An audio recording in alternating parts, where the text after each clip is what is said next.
Welcome. In this video, we'll walk you through the simple steps to turn on autoplay videos on Facebook using your PC. Let's get started. First, open your web browser and navigate to facebook.com. Log into your account if you haven't already. Once you're on Facebook, look to the top right corner of the page. You'll see your profile photo there. Click on it.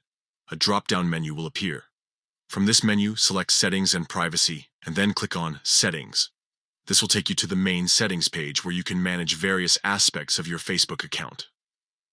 Next, look for the accessibility section in the left-hand menu and click on it. This is where you'll find options to customize how content is displayed and played on Facebook. In the accessibility settings, locate the video and motion section. To the right of it, you'll see a button labeled View. Click on it.